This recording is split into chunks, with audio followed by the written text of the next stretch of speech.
My name's Nicole Renard. Public speaking may seem like something you only need to know if you're going into politics or broadcasting, but knowing how to express yourself in front of a group fits lots of situations throughout our lives. Presentations at school, group meetings at work, or even just needing to talk in front of a group off the top of your head makes knowing a couple tips about being an effective public speaker a key part of being confident no matter the situation.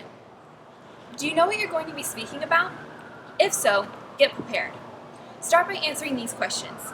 How long will you have to speak? Who will be the audience? Where will I be speaking? On stage? Behind a podium? Will I have a microphone? Knowing these things will help you know how to craft your response and how best to present yourself.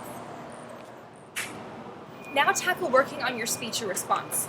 On a sheet of paper, write down the point or points you want to make while speaking. Then, create a bullet list of points that support them.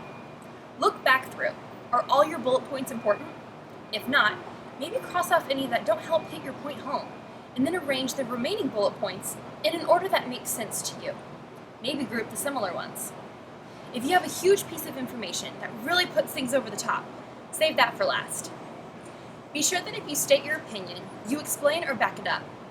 Knowing your time constraints will help you know how much information you can include.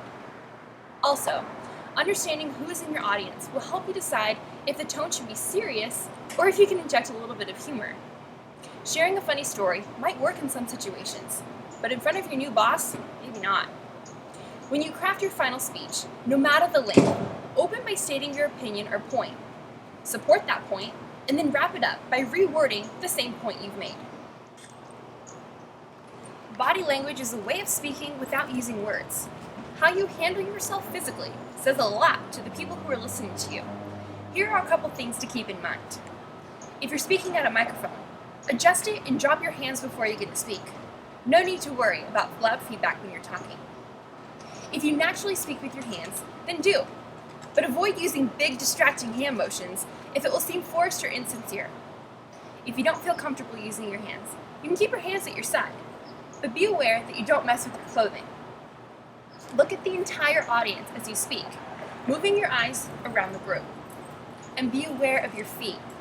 Rocking on your heels or tapping your toes can distract you from talking.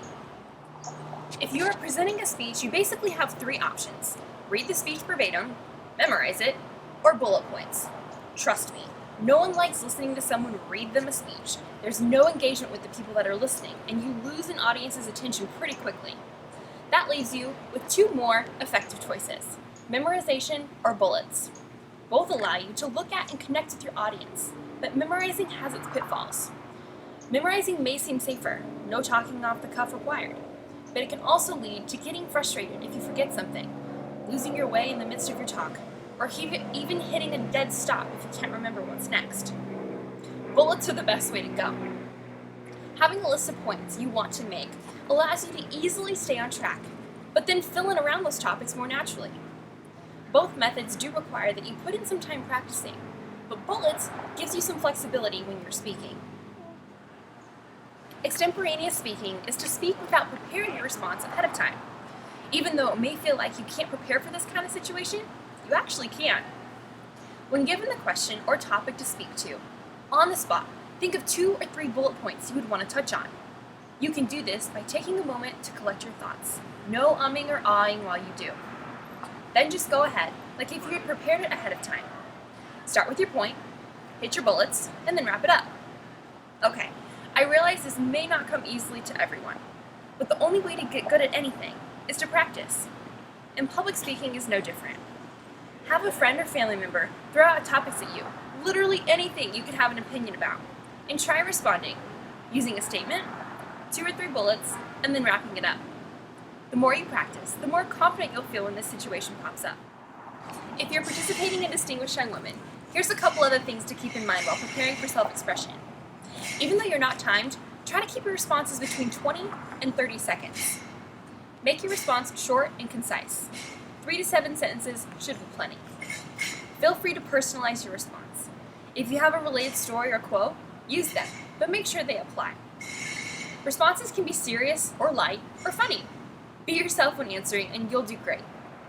Check with your program about the wardrobe requirements and be sure to ask if you have any concerns about the dress you pick. I hope this helps you prepare for any public speaking that may come your way. Be sure to check out our other life skills videos on the Distinguished Young Women YouTube page. Bye!